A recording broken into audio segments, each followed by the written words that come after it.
मेरा नाम महेंद्र है। मुझे ऐसा लगता है कि मैं अपने माँ-बाप को कभी समझ ही नहीं पाया। मैं धारावी के चौल के एक छोटे से कमरे में अपनी बीवी, माँ और बाबा के साथ रहता था। मैं बिल्डिंग के कॉन्ट्रैक्टर के साथ काम करता हूँ। रोज़ का करीब 400-500 रुपये कमा लेता हूँ।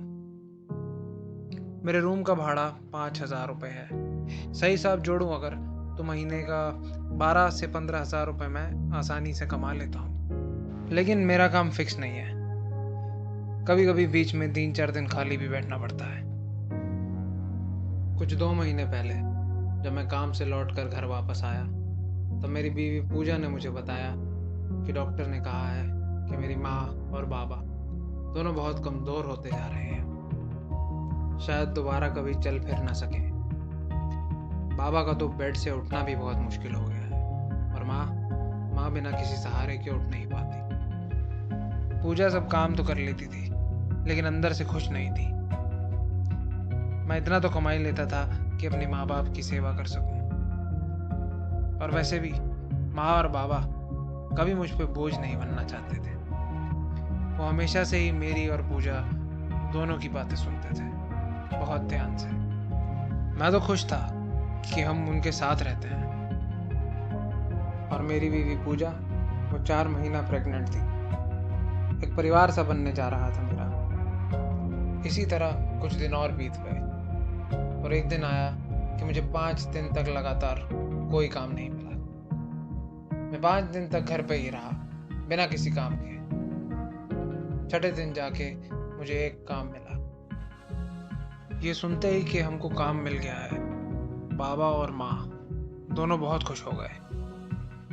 उस रात बाबा पहली बार हिम्मत किए और खुद से उठ कर दिखा दिए। ये देखकर पूजा और मैं दोनों बहुत खुश हुए। और कुछ ही दिनों में माँ ने भी हिम्मत करी और धीरे धीरे चलना फिरना शुरू कर दिया। हमारा तो जैसे जी हल्का हो गया था। मैं हर रोज मेहनत और काम करने लगा ताकि थोड़ा बहुत पैसा अपने बच्चे के लिए भी जोड़ सकूं। धीरे धीरे बाबा और माँ दोनों अच्छे से चलने लगे। एक दिन तो वो दोनों उठे और घर के बाहर निकल गए। मेरा तो मन बहुत खुश हुआ। मैंने तो उस डॉक्टर को भी रास्ते पे सुना दिया था जो बोला था कि बाबा अब नहीं चल पाएंगे खुद से। अब बाबा तो रोज डंडा पकड़ के माँ के साथ शाम को बाहर जाने लगे, ठंडी ताज़ी हवा के बीच। थोड़ी थोड़ी दूर तक चल के रोज आगे आगे जाते रहे। हम तो सोच लिए थे कि एक बार हमारा नौकरी फिक्स हो जाए तो और कोई अच्छे डॉक्टर को दिखा के पूरी तरह तंदुरुस्त करा देंगे बाबा को। माँ ने भी हिम्मत नहीं हारी। वो भी बाबा के साथ रोज टहलने निकल जाया करती थी। दोनों जब घर से बाहर निकलते थे तो मेरा तो मन जैसे बहुत ही खुश हो जाता था। सब कुछ पहले जैसा लगने लगा था। पूजा हर रोज हमको काम से लौटने के बाद माँ और बाबा की तरक्की के किस्से सुनाया करती थी कि आज बाबा घर का सामान लेके आए, कि आज माँ ने खाना बनाने में मदद की। दिन रात वो हमको यही बताते रहते थे कि बच्चे का ध्यान कैसे रखना है, कि बच्चे को किस तरह बड़ा करना है। मैं और पूजा दोनों उनकी बातें बहुत ही ध्यान से सुनते थे। फिर एक शाम को माँ और बाबा दोनों घर से बाहर निकले और काफी देर तक वापस नहीं लौटे। पूजा ने हमको फोन किया और बताया कि शाम 4 बजे से निकले हैं, अभी तक नहीं आए। वो बहुत परेशान थी। मैंने बोला उसे कि आ जाएंगे, 2-3 घंटे के लिए तो हर रोज आते ही हैं, तुम घबराओ मत। रात 9 बजे जब हम घर पहुंचे, माँ और बाबा दोनों नहीं आए थे। मैं निकला उनको बाहर ढूंढने के लिए। रमेश पान वाले ने बताया कि वो स्टेशन की तरफ गए हैं कुछ 2 घंटे पहले। मैं स्टेशन की तरफ भागा।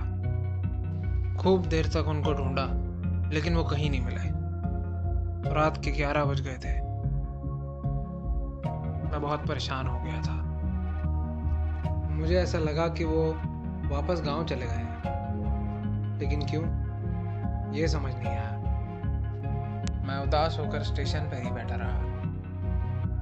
फिर अचानक से 2 रेलवे कर्मचारी ट्रैक की तरफ आगे। मैं देखने के लिए आगे बढ़ा और मैंने देखा कि माँ और बाबा दोनों ट्रेन के नीचे आकर अपनी जान दे दिए थे।